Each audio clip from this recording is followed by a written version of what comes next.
Salam alaikum. Merci de me rejoindre pour cette nouvelle vidéo dans laquelle on va corriger l'exercice 2 concernant le chapitre sur les ondes mécaniques progressives. Lisons d'abord l'énoncé de l'exercice. La figure ci-dessous représente la propagation d'une onde le long d'une corde. Elle représente l'aspect de la corde à l'instant t égale à 40 millisecondes. Donc lorsqu'on parle de l'aspect de la corde, ça veut dire que cette figure-là représente une photo qui a été prise à un instant précis, qui est dans ce cas t égale à 40 millisecondes. Sachant que la déformation commence à partir d'une source, donc le point source ici, à l'instant t0 égale à 0, premièrement, définir une onde mécanique progressive. Donc la définition, nous l'avons vue dans le cours. Une onde mécanique progressive est le phénomène de propagation d'une perturbation dans un milieu matériel élastique avec transport d'énergie, mais sans transport de matière qui constitue le milieu. Donc vous trouverez l'explication, la signification de tous les mots-clés que vous voyez dans cette définition dans le cours. Veuillez donc consulter le premier lien dans la description pour voir la signification de c'est quoi donc un milieu matériel, c'est quoi le mot élastique et pourquoi nous avons un transport d'énergie et non pas un transport de matière pour une onde mécanique progressive. Passons à la deuxième question. Quelle est la nature de l'onde et quelle est sa dimension? Alors, nous avons vu dans le cours que l'onde qui se propage le long d'une corde, c'est une onde transversale car la direction de propagation de l'onde est perpendiculaire à la direction de la perturbation. Donc la propagation de l'onde se fait selon la direction horizontale, tandis que chaque point de la corde se soulève verticalement. Et donc puisque la direction de propagation et la direction de perturbation sont perpendiculaires, alors l'onde est transversale.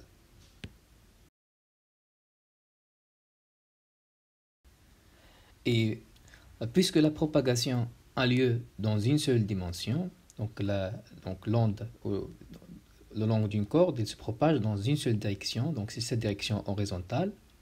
Et donc dans ce cas, nous disons que l'onde a une dimension, ou bien tout simplement c'est une onde unidimensionnelle.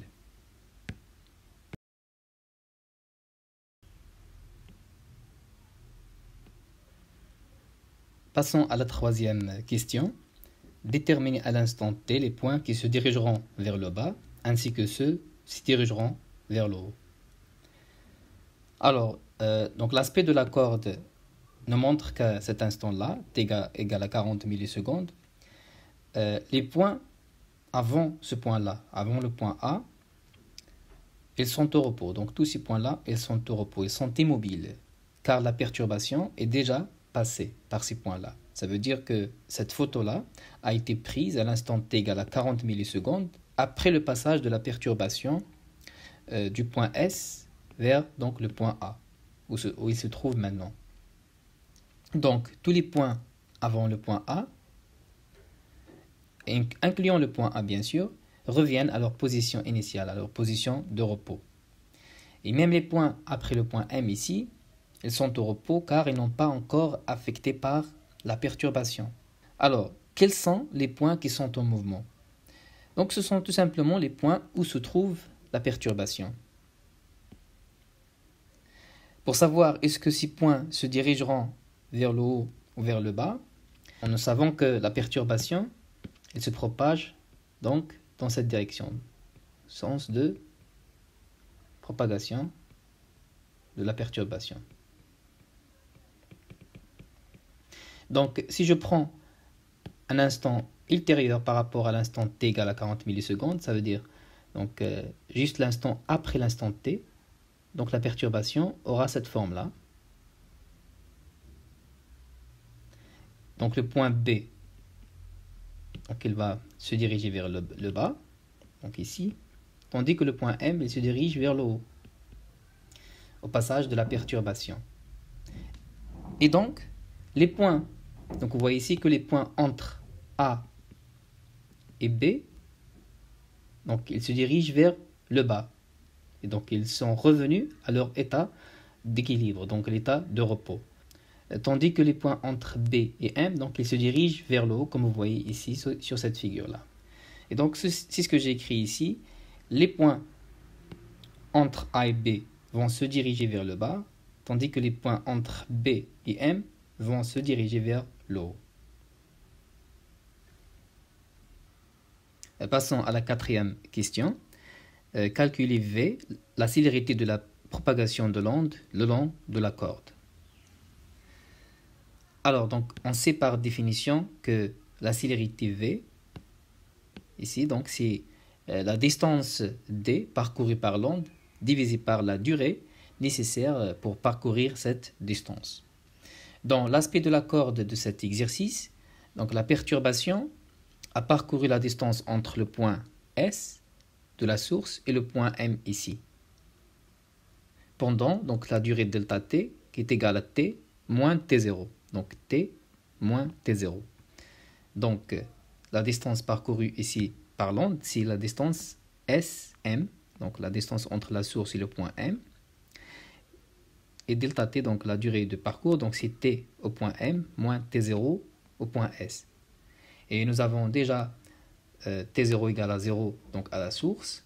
Et donc ce qui nous reste ici, c'est SM divisé par T. Donc la distance entre S et M, entre la source et le point M, est donnée donc par cette règle, c'est 16, donc vous voyez ici, donc c'est 16 cm. Donc application numérique.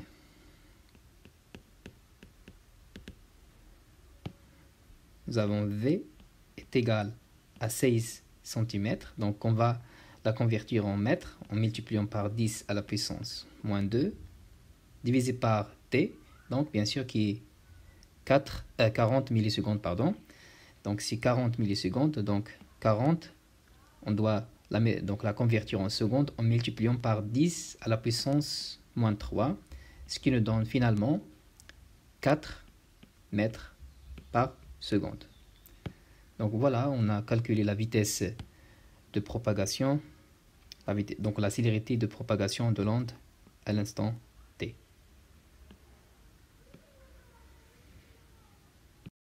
Passons à la cinquième question. À quel instant s'arrête le point M? La position du début de la propagation, c'est donc le front de cette onde-là à T égale à 40 millisecondes. Autrement dit, à quel instant s'arrête le point M après le passage de la perturbation? Parce qu'on sait que donc, à T égale à 40 millisecondes, la perturbation donc, elle va affecter le point M, donc elle va se diriger vers le haut, puis elle va donc se diriger vers le bas. Et on veut savoir l'instant où il s'arrête, le point M. Donc appelons cet instant T1, c'est l'instant où le point M s'arrête après le passage de la perturbation. Donc après le passage de la perturbation, le point M se trouve ici, à l'instant T1, donc c'est l'instant qu'on cherche. Et donc c'est l'instant où la perturbation va dépasser cette distance-là entre A et M. D'accord? Autrement dit, pour que le point M s'arrête pour la première fois, l'onde doit parcourir cette distance entre A et M. Et c'est-à-dire entre l'instant T et l'instant T1.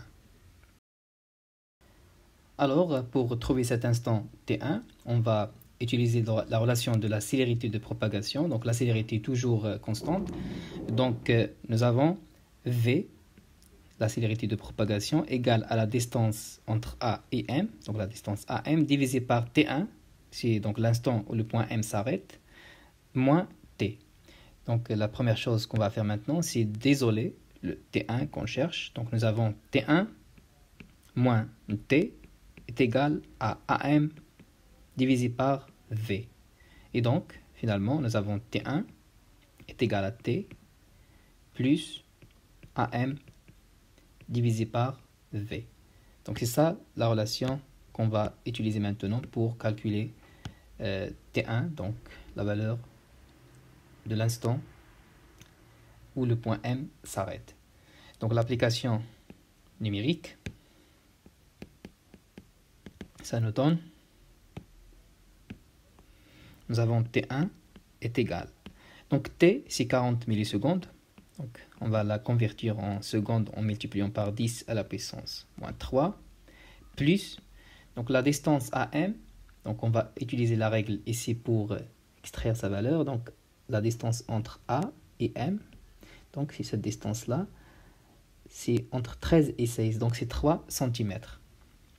Donc 3 cm fois 10 à la puissance moins 2, donc pour la convertir en mètres, divisé par la valeur de V qu'on a calculée dans la question 4, donc c'est 4 mètres par seconde.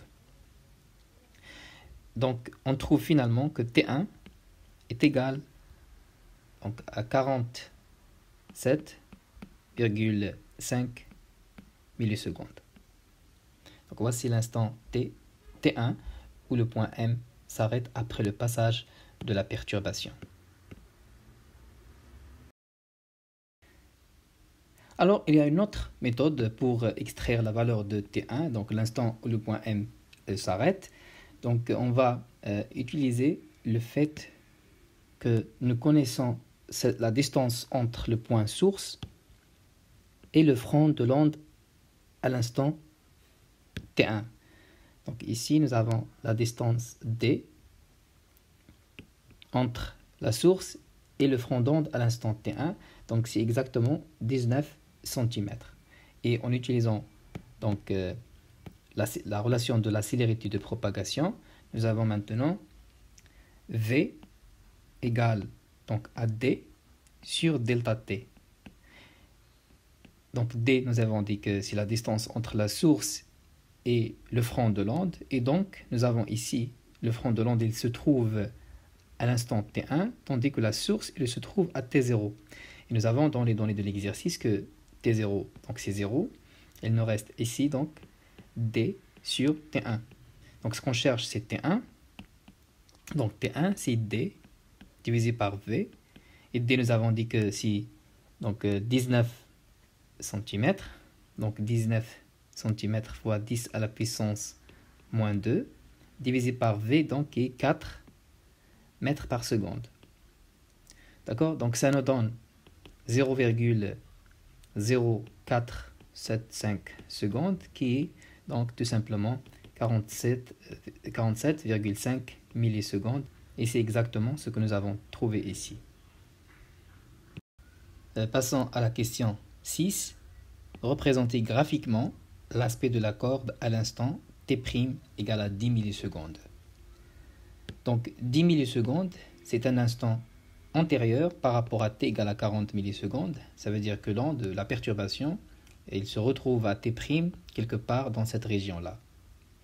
Et pour connaître l'aspect de la corde à l'instant T', il suffit de calculer la distance parcourue par l'onde entre la source et le point M', qui est donc le front de l'onde à l'instant T'. Et puisque la célérité est toujours constante, on va utiliser encore une fois la formule de la célérité. Donc on a V, la célérité de propagation, est égale à Sm', donc la distance entre la source et le front de l'onde à l'instant T', divisé par delta T. Et delta T dans ce cas, donc c'est T', donc le point, donc l'instant au point M', moins T0, l'instant à la source. Et l'instant à la source, comme on a dit, c'est toujours 0. Et donc, nous avons ici Sm' sur T'.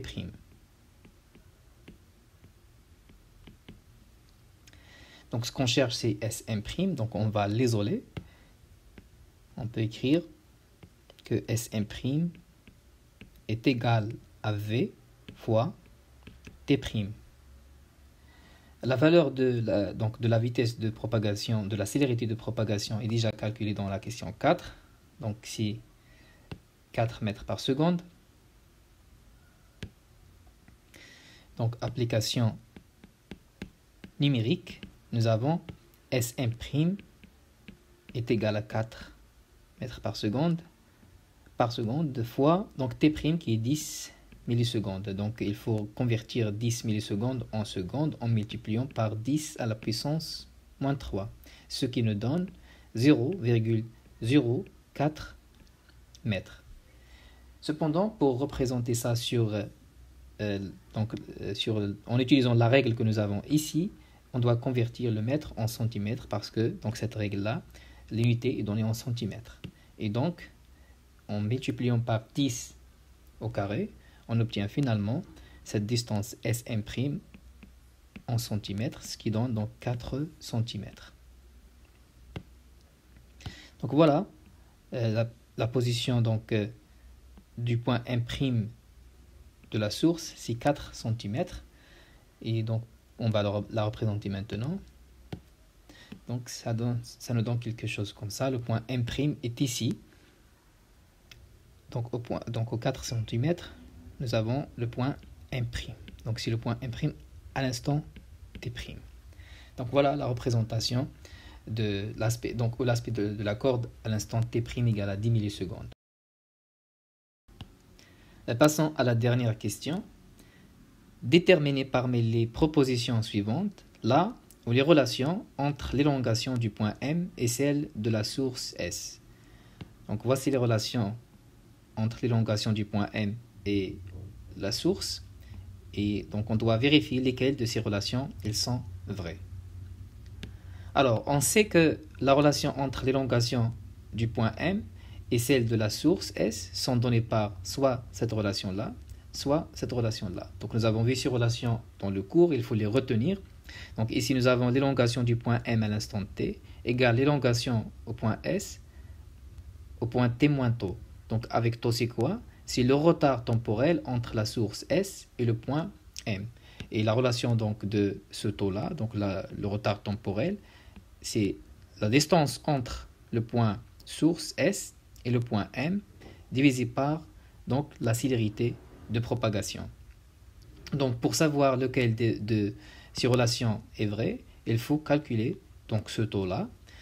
Et donc la distance entre le point S et le point M, donc on peut l'extraire à partir de cette règle-là. Donc c'est ce point-là, c'est 16 cm. D'accord? Donc l'application numérique. Nous avons tau est égal à 16 cm.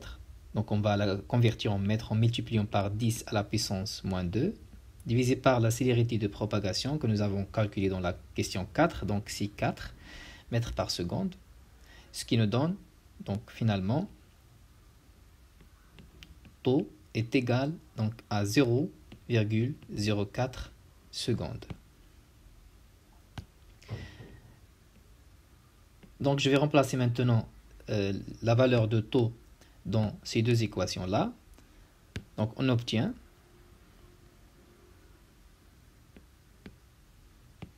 Ym de t est égal à Ys, donc de t moins 0,04.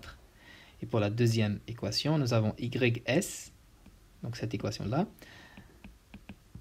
donc à l'instant t est égal à Ym pour t plus 0,04. Donc vérifions lesquelles de les quatre relations données dans la question. Elles sont donc compatibles avec ces deux équations que nous avons trouvées. Donc nous avons Ym de t est égal à Ys de t moins 0,04.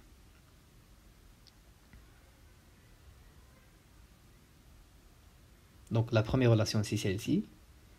Et la deuxième équation Ys, donc t plus 0,04. Donc c'est cette relation-là. Donc voici les deux relations entre l'élongation du point M et celle de la source S qui sont vraies.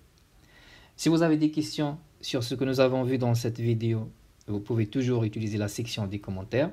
On va voir d'autres exercices dans les prochaines vidéos. Salam alaikum wa rahmatullah.